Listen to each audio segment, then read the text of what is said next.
As a guitarist, you can benefit from a routine and some good habits too. Sounds really boring, but that's a fact. Some habits will make your practice routine easier. Others will help you to develop solid and good skills on guitar. In this video, I want to talk about what I made a habit over the years and how I benefit from these things. And I'm sure this will help you too. Hi, this is Svenja, and this video is about good guitar habits.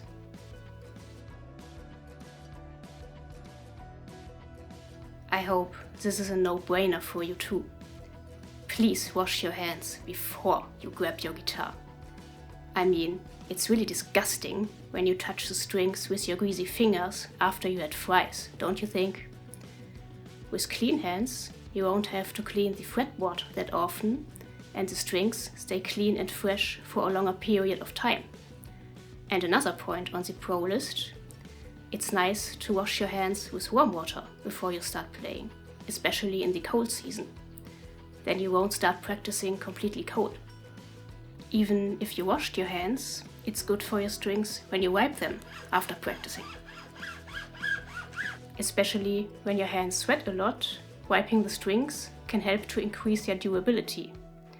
Just take every single string between your thumb and your index through a microfiber cloth and clean it from the bridge over the whole neck and backwards. Of course, you should clean the cloth from time to time too. Where do you keep your guitar? In its case, bad idea. When you can't make much time for practicing, or when you're so lazy that you have to force yourself to grab your guitar every day, it doesn't help when you have to take it out of the gig bag first. You will have less excuses to practice when it's in a guitar stand or hangs on your wall. It can also be really inspiring and will make you want to play when you see your guitar from the corner from your eye from time to time. And it also looks really good. Practicing a bit every day is better than to play for hours on 1 or 2 days a week. You get to hear this everywhere, and it's true. That's because your fingers will have to make the movements every day and stay in shape. And again, I hear you say, but I haven't got much time, or practicing every day? No way. A daily practice routine doesn't mean that you have to play for hours. To develop such a routine, make baby steps. Start by making it a habit to practice for 5 minutes a day. Everyone has 5 minutes during the day. That's also a realistic goal for beginners who don't have so much to practice.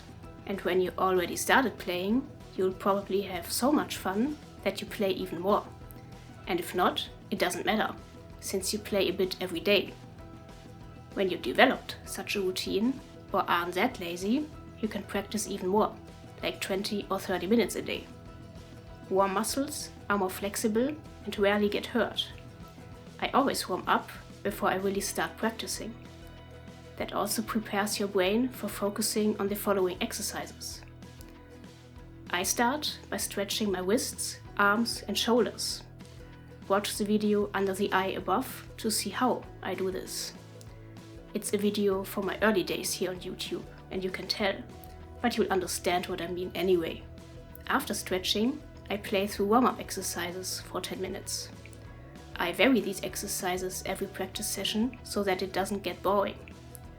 Warming up isn't about speed, so you should choose a comfortable tempo to play these exercises. 60 beats per minute is a good tempo for most guitarists. It's raining outside. Gain is awesome. It sounds great and hides your mistakes so well. That's exactly what you don't need when you want to improve your technique. So set your amp back to the clean channel and play the technique exercises with this sound. This can be really frustrating in the beginning, since you're finally getting honest feedback about how good your technique really is. But especially when you play legato, you'll hear a lot better if your hammer-ons and pull-offs sound clean and have the same volume. If everything's fine, you can set your amp back. No matter if you play warm-up or technique exercises or songs, you should practice everything with a metronome. Make this a habit as soon as possible so that it gets normal. Beginners get nervous by the clicking sound, but over time you will be aware of it but won't focus on it completely. You will develop a good timing from the beginning and won't get insane by the click when you record something. And the click track just is a normal part of every recording session. In addition to the last point, you should also get used to tap your foot on the click of the metronome. You will feel the beat in a more direct way and be able to keep the tempo if there isn't a click track. And the click track just doesn't fit to every kind of situation. Come on, play something! Wait a sec.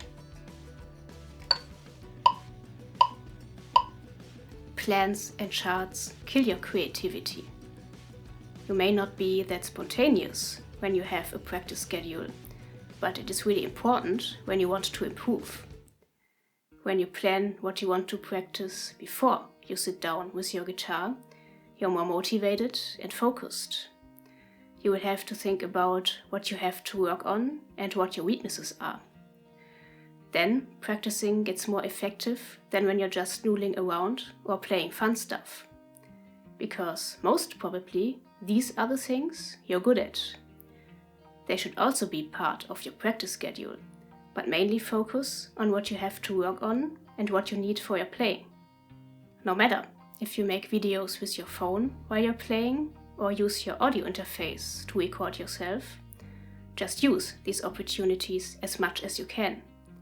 Because sometimes you will notice that what you're playing sounds sloppy and not in time on the recording, even if it sounded great while you were playing it. And then you can improve even more. Of course, it has more benefits having and keeping these recordings, since you can always listen back to them and notice how much you've improved since then. This can be a big boost when you're frustrated or stuck in a rut. You will also never forget a song idea again and can analyze the licks you're playing while you're improvising, so you get to know your style better. Just try a few of these things. Of course, we are all different, and not everything will work for you. But I suppose you know what's best for you and your playing. And maybe you even already have some good habits. If so, I'd like to read about them in the comment section. Hitting the like and the subscribe button below YouTube videos is another good habit you should have. This would help me too. Thank you for watching and see you in the next video. Until then, keep grooving.